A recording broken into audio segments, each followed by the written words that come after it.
Hello viewers, Joe's HVAC Panel Fishing Rail Fan Productions, and today we're going to fire up the 1965 Fetters Weather Wheel.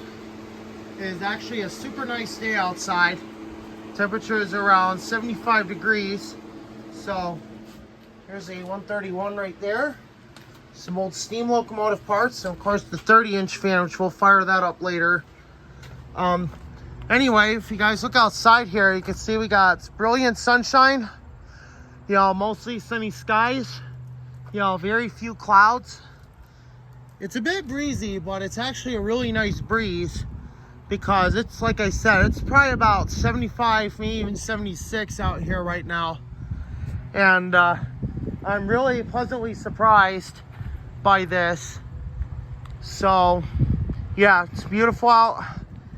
Good day to have some fans going. You know, you got the GE in the bedroom running, because it was getting hot up there. And so yeah, we're gonna fire up the weather wheel today. Got the 4-foot yellow jacket right there. So yeah, without further ado, we're gonna go ahead and fire this sucker up. Already got everything ready to go. So we got the fans going to keep the condenser cool and get nice cold air through the evaporator. And also we got my temperature probe here on my tool, on my electrical meter. So without further ado, put you guys right here, because I know everybody loves the sound of these AJs when they first fire up. So actually, I think we'll shut these fans off for that once we turn. Here we go in 3, 2, 1.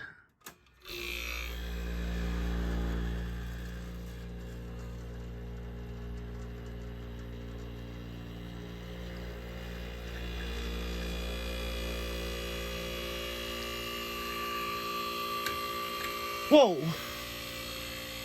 What? Okay, hold on. We got a fan running backwards here. So that might freeze up. So let me see what happened here. Yeah. We got a fan running backwards. There we go. I was gonna say, why the hell we have a fan running backwards? Alright, so that's already starting to get cold. Temperature probe is showing 62, so we're going to watch this drop.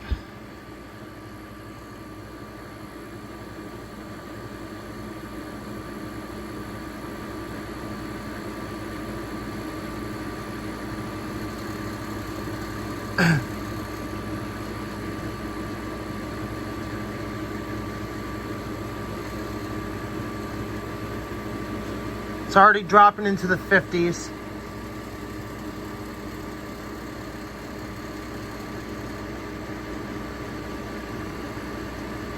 Now in the 40s.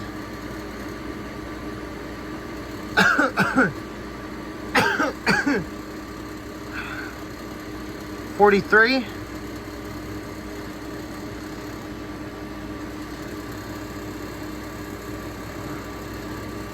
37. So yeah, this is getting pretty cold. I'm liking that. 35, 34.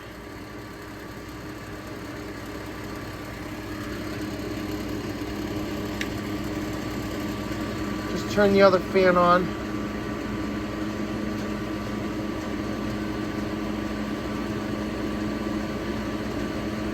$33. Yeah, so definitely a very, very nice steady drop in temperature. If we look at the suction line here, that's already starting to sweat. So that's pretty good. Look at that, that's starting to get all nice and sweaty.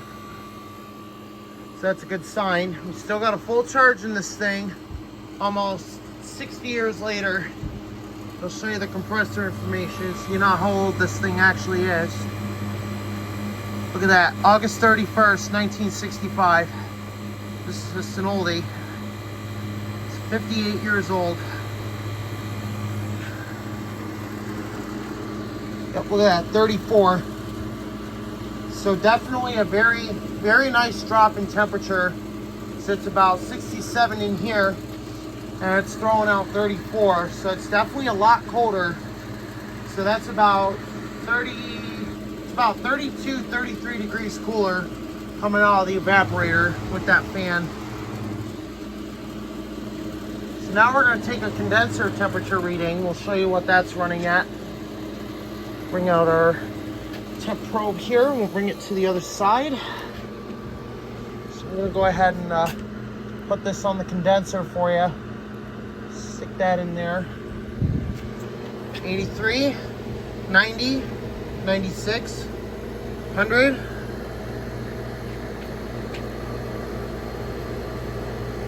So what this is doing, this is measuring the air that's going through the condenser.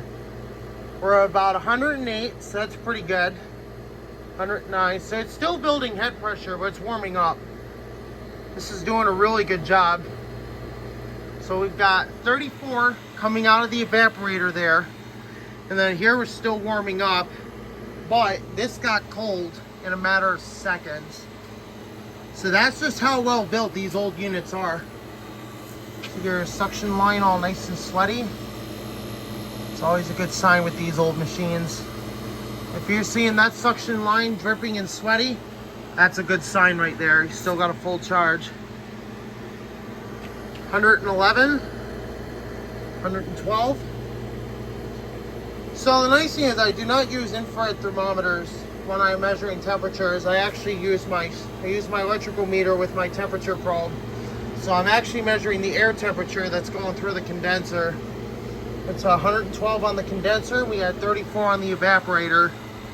So that's actually pretty good, you know, regarding heat output. So this system is working properly. So we're going to show you guys the parts of the refrigeration system here for those of you that haven't watched those videos yet. So this part right here, this is obviously the heart of the refrigeration system. That is your compressor, and what it does is it sucks in the cold, low temperature vapor, and it converts it and compresses it into a hot, high pressure gas.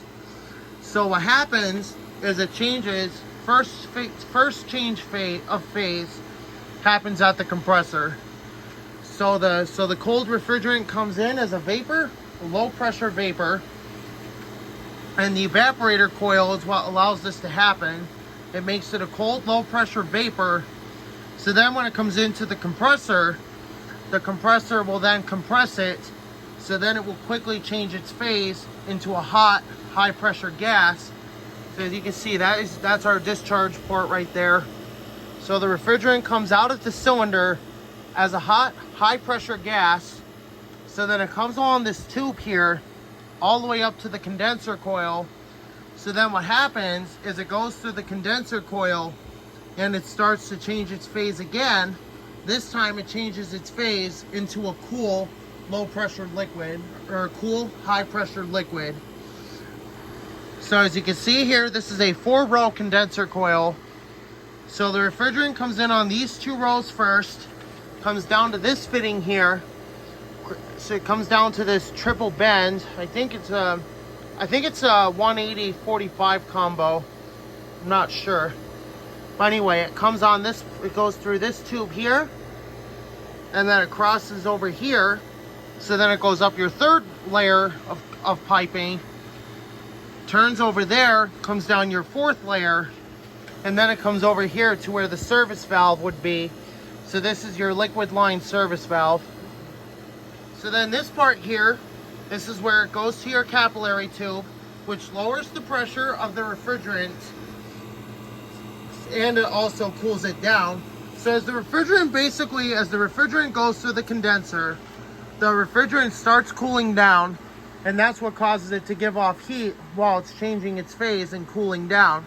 So that's why a fan is imposed to transfer the heat from the condenser coil to the outside air. So here we're looking at 114, so that's pretty good. So then you guys might be wondering, well, what's the next part here? Well, different parts of a refrigeration system do different things. So here you can see, this is the capillary. As I said before, This is what allows the refrigerant to cool down even more, but then at the same time it lowers the pressure. So the pressure is usually about 68 pounds when it's going through here and returning on the suction line. So it's probably about 68 pounds of pressure, I think. I have to look at my PT chart. But anyway, the normal operating pressures for a system like this are 250 to 68, which meaning 250 psi on the high side of the system, and then on the low side of the system would be about 68 psi for an R22 system like this. So as you can see here, the capillary begins to widen, and then that is your liquid line. So then your liquid line starts to widen up again. I don't know what you can see on the video there, but here it is going into the evaporator coil. So there it is. So it's going into your evaporator right there. So I hope you guys are seeing that. Go to wide here. So anyway, there it is. That's your liquid line. So it comes into the evaporator coil as a cool, high pressure liquid. Well, low pressure liquid. So then what happens is the evaporator coil does exactly what it's said to do. It changes the refrigerant, so basically causes it to evaporate, and it causes the refrigerant to change its state yet again. And so then when it goes back to the compressor, the evaporator coils basically turn the refrigerant into a low pressure vapor that's really cold, as you can tell by the suction line being all sweaty. Now, some people will call this the return line. I always just call it the suction line because that's a technical term for your refrigeration system. So this is your suction line. This is your discharge. That's your capillary / liquid line. And then this is your evaporator. And then this is the suction line, which returns back to the compressor. So I'm hoping you guys found that pretty helpful there. I got another fan here. You know, this is delivering cold air into the room, basically. So kind of helping the other fan out here.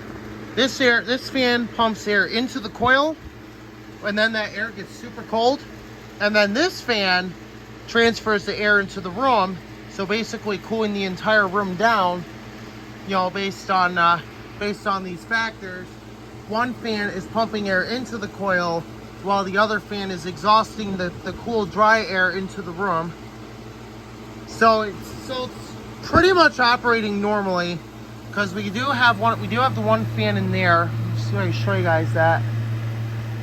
Yeah, there it is. It's in there working right now. So yeah, that's basically how your refrigeration system works. I'm gonna let you guys hear that AJ because it sounds pretty good. Look at that.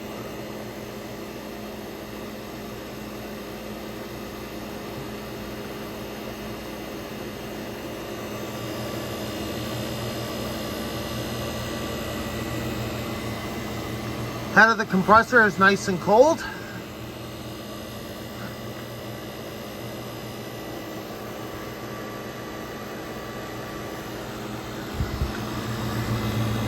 Here's a look at the information while we're at it here. So I don't exactly know what those numbers mean, but I guess it's the model number that Fedder's used when, or I don't know what that is, that 040E19. So somebody could put that in the comments what that means. That'd be good. You got your motor right there. So this has an Emerson motor. The date code is right here. So it says H3165.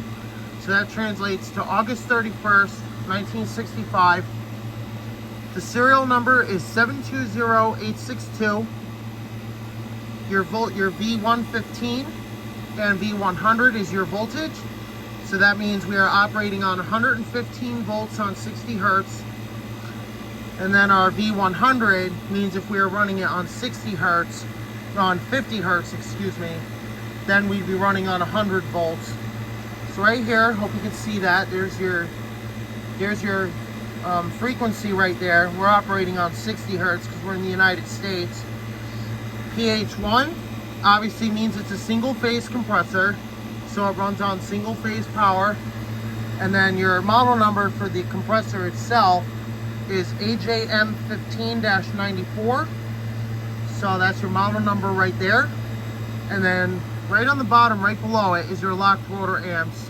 So if the compressor should seize up, or if the rotor should lock up, that's called the locked rotor amps. Meaning that if the compressor should seize up, or if it should lock completely, or if the capacitor fails for whatever reason, then the compressor will take about 45 amps in order to get itself going again, because these compressors are equipped with what's called a PSC motor, or a permanent split capacitor, for those of you that probably didn't know what that meant. So if you guys look carefully here, you'll obviously see this. Here's the run capacitor for the compressor. This one is an Aerovox capacitor. So this one has a rating of 25 microfarads at 370 volts. So that's the required starting capacity for the compressor motor, which is 25 microfarads. So anyway, this is how we have it wired up. So this is obviously how it was originally wired. And you notice the condenser fan is out, so that's why I have that high velocity fan in place, because I'm gonna have to get the motor rewound or try to replace it if I can, for that particular motor, because that motor did fail because the run cap was bad. But anyway, I'm sure you guys can see that there. This is pretty cool. See what we're looking at operation wise. Alright, operation wise, we're looking at 117 degrees. Air coming out here is pretty warm, so that's a good sign. So we're definitely operating at normal head pressure. So I don't know if I'll be able to do this here, but I'm going to try to get you the reading. Oh, don't want to drop my camera.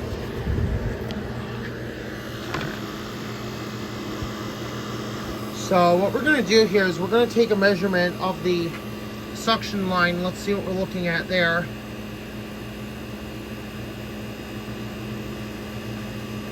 Alright, 36, 34. Alright, so we're looking at about 34 degrees, 33. So we're looking at about that, 36. So it is varying a little bit. Yeah, that's varying a little bit. Yeah, 38, 36. Yeah, so we're coming back at about 35 to 38 degrees. So that's pretty good. You can see the suction line is all sweaty. So that means we got a full charge. Because if your system is low on charge, it will operate at lower pressures. So then the compressor will have to work harder in order to allow those pressures to return back to normal. So that's why it's always important to monitor your system while it's running. Because there's nothing worse than when you go to fire it up and all of a sudden the system completely freezes over, you know, even with correct operating temperatures. You know, if your system freezes over, you either got low refrigerant charge, blocked coils, no fan on the evaporator. You know, there's a variety of different things that can happen that can cause a frozen evaporator. So we'll probably do another video on that sometime in the near future, where we discuss, you know, the potential causes for what could cause a freeze over on your AC system. So anyway, we're gonna go ahead and shut her down here. Got some pretty good run in here, but you hear that AJ a little bit.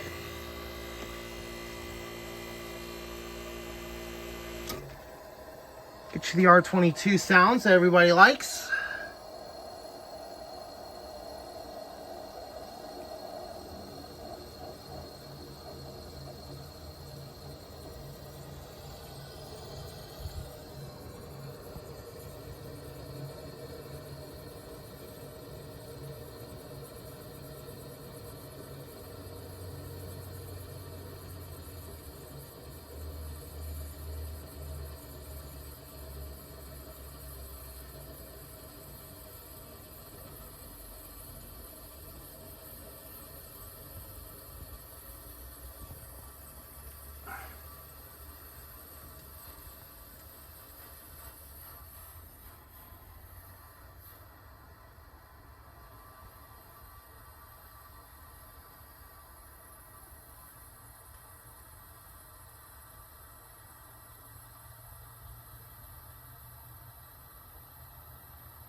And just for the heck of it,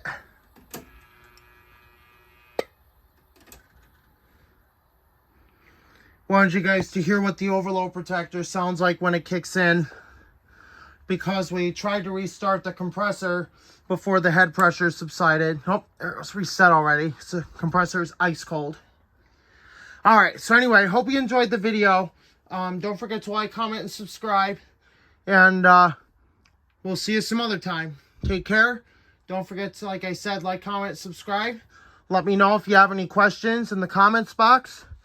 Or if you want me to, you know, if there's a specific topic, you know, a specific part of this unit, my weather wheel here, you want me to talk about, you know, please leave me a comment, you know, regarding what you want me to talk about in the next video with this. Anyway, thank you for watching. Peace out.